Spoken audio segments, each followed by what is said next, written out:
This is the United States of America, home to 50 states, and home to 50 state capitals. And welcome back to episode 2 in our multi-part series where we're going around the country and checking out state capitals. We're learning a little bit about their history, some interesting facts, and then we're giving them a score based solely on the exterior of the building. A 1 score is bad, a 5 score is average, and a 10 score is excellent. Well, of course the scores are all subjective and we're just here to have a good time. If there's a building that we score lower or higher than you think, be sure to post it down in the comments below. And while you're doing that, you might as well like, subscribe, and hit the notification bell. But otherwise, let's get right into it and check out US state capitals and then score them. The Illinois State Capitol building is located in Springfield and is actually the 6th building to serve as the state capitol. The building spans out into 4 different wings aligned to the 4 major compass directions: north, south, east, and west. It stands a total of 361 feet tall, making it the tallest non-skyscraper capitol building in the United States, even taller than the US Capitol building. Construction for this building was finished in 1888, and it was styled in a French and Italian Renaissance Revival style. One more interesting thing about the building is that its central dome is covered in zinc, which provides a silvery facade, and supposedly it doesn't weather. The building has chambers for the Illinois General Assembly, the House of Representatives, the Senate, and the Governor. So for a score, this building earns a 9. Really high up there. It's let down a little bit by its Capitol grounds, but the building itself certainly pulls its weight. It's beautiful.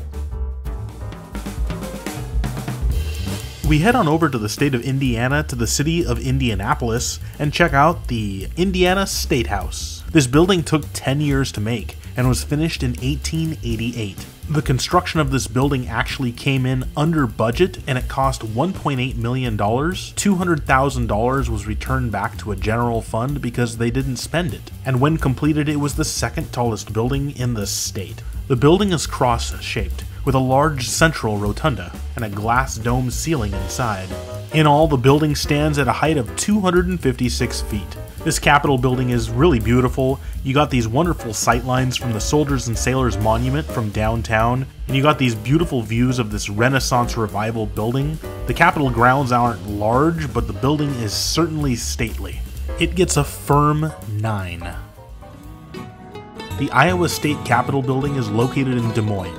And unlike most Capitol buildings, this one definitely looks like a palace, a royal palace. It sits perched atop a hill overlooking the city's downtown, and its golden dome can be seen from miles away. Before construction began, there was a firm rule that the building would cost no more than $1.5 million, and they made sure to keep track of everything.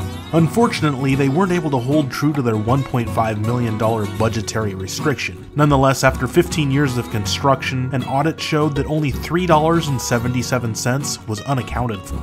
Impressive. Now, unlike most state capitol buildings, this building actually has 5 domes instead of 1. The large central dome is actually covered in tissue paper thin sheets of pure gold. Besides the domes, the entire building itself is made of different types of stone, whether it be limestone, granite, or sandstone. So the score here is purely subjective. Somebody else might love this design. I can't deny that this is a beautiful building. It's just not my style, but it's definitely better than average. I'm giving it a 7, which is still a really good score. I think it seems a little too busy to me or a little too gaudy, but this building should definitely fill Iowans with pride as it rises up amongst the cornfields. We head to the Kansas State Capitol, located in Topeka. This one is actually built in a French Renaissance style and was officially finished in 1903. Even though they started construction in 1866, they kept adding things like wings and different rooms, so it was finally completed in 1903. Another little interesting fact is that since the building was built over so many years, different architects made different sections of the building. That might explain why the West Wing is 4 feet wider and 6 feet longer than the East Wing. Maybe even funnier is that it wasn't until 1988 that they finally figured out a design for a statue to go on top of the Capitol dome. This dome was installed in 2002. It's a sculpture of a native with a bow and an arrow pointed towards the North Star. Another cool little fact is at the very top of the dome, there's actually a floor, the 5th floor, and it takes about 300 steps to get to this floor. In total, the height of the building is 304 feet high. In many ways, it's a very conventional looking Capitol building, but at the same time, I'd also say it looks proud, if not regal in a way. I'm gonna give it we're gonna go with an 8. Sadly, the grounds aren't a whole lot to talk about, but the building itself is definitely something to look at while in Topeka. The Commonwealth of Kentucky has its state capital in the town of Frankfort. This current building holds the executive, legislative, and judicial branches of Kentucky. Kentucky's a very proud state, and they wanted a grand building for their government. You see, prior to this state capitol building, the very first 2 buildings actually burned down, and their 3rd building, well, the governor was assassinated at it. So the government decided to make a new state capitol building. And between the years of 1905 and 1909, we finally got this building. It opened for business in 1910, and it cost $1.1 million. And if you included the outdoor landscaping and all the furniture and architectural fees, the final price tag was $1.8 million. One more little tidbit of information is when they were planning this building in the early 1900s, they made no space for parking because they thought automobiles were just a fad and would disappear and die out in a few years. One thing I really appreciate about this state capitol building is the sightlines. Driving in from Capitol Avenue, you get this wonderful view of the Capitol building and its dome from the opposite end of the city. The Capitol grounds as well are pretty big and vast. And well, the building itself, it really depends on your tastes. I find it kind of lackluster, a little boring if you will, but I do think it's better than average, so I will give it a 6. It just seems kind of flat, all one color. Even the dome isn't that ornate or anything, and the wings just flat as can be. I mean, I like simplicity, but it seems like a little bit of ornate structure and design could have benefited this building a bit. We're calling Baton Rouge and looking at Louisiana's state capitol building, the 34-story, 450-foot tall skyscraper. It's the tallest capitol building in the United States. After 2 years of construction and a cost of $5 million, the building was complete in 1932 and is built in the Art Deco style. Now, there's no doubt this building cost more than $5 million. The Capitol grounds themselves were huge, and historians today look back on this project as the pet project of, at the time, Governor Huey Long, who academics today consider a dictator. His methods of ruling Louisiana were certainly different than what we would expect today. He was called a Stalinist, a fascist. He called for wealth taxes and wealth distribution. He shook up politics with radical ideas and ran the state with an iron fist. Corruption was rampant, which is eventually what probably led to his assassination. But nonetheless, we have this building because of him, also known as Huey Long's Monument. The old state capitol building is actually also in town, and it looks like a castle. It's pretty cool. The Louisiana legislature tried to stop this building from being built, but the governor, Huey Long, pulled some strings and did some shenanigans and made sure the building got done. The original cost was supposed to be about $1 million, but he somehow made it to $5 million and a lot of money went missing. But this building has many cool attributes all throughout from top to bottom. I can't go through them all, but there's a myriad of sculptures, reliefs, and symbols of Louisiana's history all throughout the building, outside and inside. And you also got these massive gardens surrounding the building. It's just a shame that from most angles that people will see this building, you got all these ugly smokestacks from the refineries behind it, but overall, it's an amazing campus. That said, I'm gonna have to give this building a 6. I guess I'm just not a fan of the skyscraper Capitol building. Anyways, Huey Long was assassinated in his office at this building, so I guess you could say that Huey Long's monument is also his tomb. Located in the small town of Augusta, Maine, we have the Maine State House. After Maine had separated from Massachusetts to become its own state in 1820, Portland became the capital of Maine. But because they wanted to move the capital to a more central location, eventually Augusta became the capital of Maine in 1832, which happened to be the exact same year this capitol building was completed. Upon its completion, the building cost a total of $135,000. Over the years, they added new wings to the building as well as a new dome, the one that we see today. The most recent dome replacement was in 2014 because the copper dome had oxidized and turned the dome green, not its original color. The new dome cost $1.2 million, way more than the original building itself. And upon placement of the new dome, they also added a time capsule. So I think the building is nice, it's inoffensive, it's not overwhelming. It sits across from Capitol Park, which isn't properly aligned with the Capitol building. And this building isn't very tall, so you're not going to see it from any distance. It just kind of appears in front of you when you're driving on the street all of a sudden. Overall, it's a nice building, and it gets a nice score of 7. I almost feel that score's a little too low, but compared to the other Capitol buildings we've done so far, I guess it's going to be a 7. The Maryland State House is an important part of not only Maryland's history, but the United States' history. Between 1783 and 1784, it served as the Capitol building of the United States Congress of the Confederation, the precursor to the United States of America. It was in this very building that the Treaty of Paris was signed on January 14th, 1784, which marked the official end of the American Revolutionary War. Construction of this building began in 1772, and because of the Revolutionary War, it ended in 1779. It was designed by architect Joseph Horatio Anderson and built by Charles Wallace.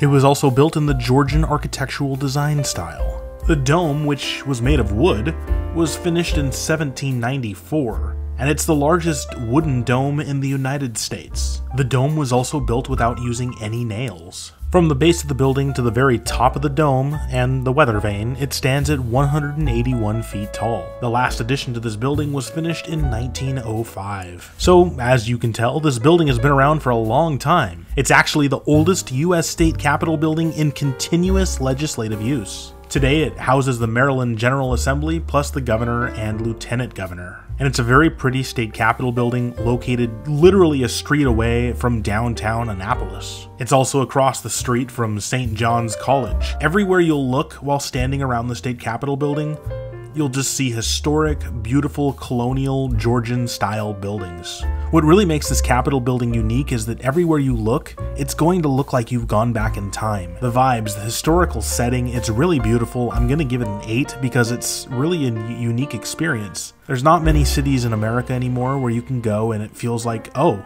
I'm in the 1700s or I'm in the early 1800s. It's a really neat feeling.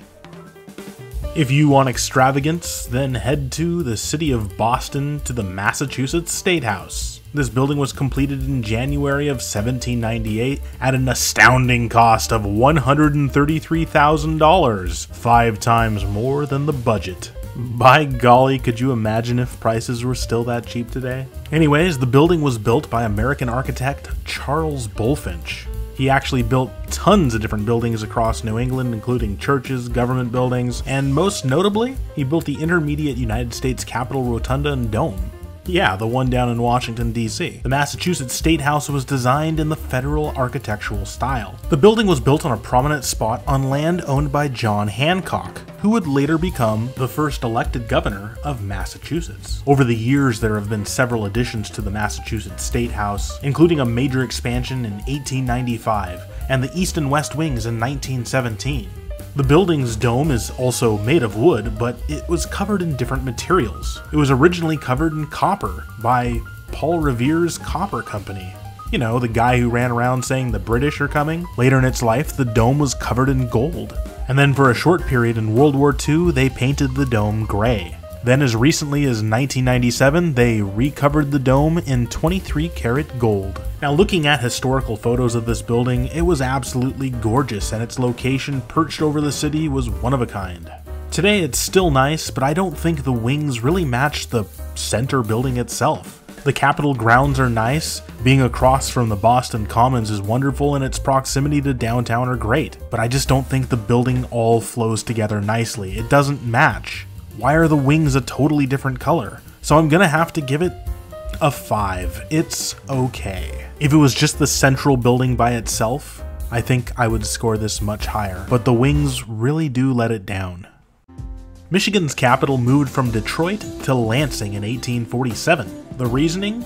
Well, there was a garrison of British troops across the water from Detroit. This was a move to not only protect the capital, but to help spur development in western Michigan. This Capitol building was completed in 1878 at a cost of $1.4 million.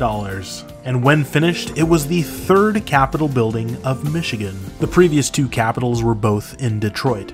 The building is 4 stories high and has the Michigan legislature as well as the ceremonial offices of the governor of Michigan and lieutenant governor. The dome on the building actually used to be the same color as the rest of the building, but for some reason they decided to start painting it white so it doesn't match the rest of the building. Also a unique feature is that the dome is actually made of cast iron. The Capitol building makes a nice focal point on their little government mall they have, though I must admit all the other buildings on the Capitol Mall are probably the most empty, devoid of life looking buildings you can imagine. Though the Michigan Hall of Justice looks very nice at the other end, the grounds are pretty nice, and the building itself, I'm not a huge fan of how this building looks. I'm not sure why the dome is white and the rest of the building is kind of a dirty tan. I'm gonna have to give this building, this might be a little too low, but a 4 out of 10. I'm just really not a fan of the architectural style. One of the more beautiful Capitol grounds in the United States is at the Minnesota State Capitol building in St. Paul. The building was designed by American architect Cass Gilbert, who made many different skyscrapers around the United States, including the famous Woolworth Building in New York City and the iconic 4th and Vine Tower in Cincinnati. Gilbert actually used buildings from the 1893 World's Columbian Exposition in Chicago as an inspiration for the design of the Minnesota State Capitol building. Construction began in 1896 and ended in 1905, following a Beaux Arts Italian Renaissance design language. Upon completion, it was the 3rd state capitol in Minnesota's history, and cost the state $4.5 million. Believe it or not, the Capitol Dome is the 2nd largest self-supported marble dome in the world, only behind St. Peter's Basilica in Rome. Architect Gilbert actually drew a lot of anger from people because he wanted to use Georgia marble instead of native Minnesota granite. His reasoning was that the Minnesota granite would look glooming and forbidding because it was a darker color than the Georgia marble. Of course, this was all just about 30 years after the Civil War, so people weren't too pleased about using something from the South. Much to the joy of Gilbert, he actually got to use a majority of Georgia marble on the exterior of the building. He only had to use a few local materials at the base of the building and on the inside. At the beginning I said that the Capitol Mall of Minnesota is one of the prettiest in the country, but this was not always the case. Over time, the area had hardship and the neighborhood fell into mostly disrepair and there was a lot of abandonment, so it allowed the government to actually buy this land and turn it into the grand master planned Capitol Mall we see today, which was the original intention of the architect Gilbert. So while I think the Capitol grounds are really pretty, the building itself isn't necessarily my cup of tea. You can see the darker granite at the bottom and the marble at the top. I don't know if I like that transition between the brighter marble and the darker granite. The building itself also lacks a lot of depth. Something about it just seems flat to me. It's got an elaborate dome and 2 fairly generic wings. It's just lacking that extra oomph to really push it over that hump. Nonetheless, I'm gonna have to give it a 7 out of 10. The dome is beautiful and so is the grand entrance and stairway. The statues around the grounds and the grounds itself are absolutely gorgeous. So there you go, we got 2 more capitals left. Let's check them out. Up next is the Mississippi State Capitol in Jackson. Standing at 180 feet tall from the bottom step to the top of the dome, the Mississippi State Capitol building cost just about $1 million when it was completed in 1903. Between 1979 and 1982, mezzanines were installed on the 2nd floor to increase office space. But since then, the building has just been outgrown by the state's government. You see, in the past, originally all 3 branches of the Mississippi government were in this building. But now, all that's left is the legislative branch. The governor's office isn't even in this building anymore, and the Supreme Court moved out in 1972. So that leaves this building mainly open for tours and the gift shop, which is a shame because this building is beautiful and it's probably one of the nicest buildings in Jackson. If you've been to downtown Jackson, you know it's not exactly the prettiest, most hopeful city in the world. But alas, the building's walls are made of Indiana limestone and a base of Georgia granite. The dome has a base of limestone colored terracotta and is surrounded in a limestone colonnade. There's also an eagle at the top that stretches its wings to 15 feet wide. It's made of copper and covered in gold. The Capitol grounds are quite small, but they have these nice big leafy trees to provide shade for a sweltering southern day. I would say for sure that this is one of the most beautiful state capitals in the country. It reminds me a lot of the US Capitol building. I really enjoy the grand entrance to this building and its massive dome. You also got these two smaller domes on the outside wings. I'm gonna have to give this a 10 out of 10. It's a great looking state capitol. This building really punches above its waistline. Like, I could totally see this building in Washington, D.C. or something. Located along the banks of the Missouri River is the Missouri State Capitol Building in Jefferson City. The Capitol building you see today was completed in 1917 and is actually the third Capitol building located in Jefferson City and the sixth in the entire state of Missouri. And right away when you visit, the Capitol grounds are really pretty. You got statues all over the Capitol grounds representing Missouri's history as well as important figures to the United States. Plus just some totally weird statues of angels running through a fountain with centaurs, so, you know, government stuff. The Capitol's also located, like I said earlier, right along the Missouri River. The only issue is you can't actually walk up to the Missouri River from the Capitol grounds. There's unfortunately a railroad between the Capitol building and the riverfront. So close to being awesome. When making this building back in the day, the state allocated $3 million for the creation of this building. In the end, it cost them about $4.2 million, which would be equivalent to about $122 million today. The building was designed symmetrically, giving equal symbolic weight to both the Senate and the House, which are on opposing wings of the building. The building itself also takes many references from the Capitol building in Washington, D.C., and typical in American classical design, using many motifs from Greek and Roman buildings. Something a little unique about the Corinthian columns is at the very top, instead of using the typical leaves that they would use in Greece, they used local flora for inspiration at the top of the columns. From bottom to top, the building is 238 feet tall. The building has a very strong, classic-looking design. I absolutely love it, and I will be giving it a 10 out of 10. You can clearly see I'm a sucker for this design style. It looks wonderful. So there we go. We just went through the second batch of US state capitals and gave them a score. And if you like this kind of content, please be sure to like, subscribe, and comment below. It tells me if you like this content or not, because believe it or not, I'm trying really hard to make this channel be a success. And I want to create content you enjoy and want to keep coming back for. Any feedback you give back really helps me create better content. As well, we also have a Patreon account if you're willing to support us monetarily. If not, please just feel free to keep watching these videos. So go ahead, click the subscribe button. It doesn't hurt anything, and it's free. And while you're here, be sure to comment below and let me know your favorite state capitals or your least favorite state capitals. I look forward to reading and responding. So until next time, that was episode 2 of US State Capitals Scored. Thanks for watching.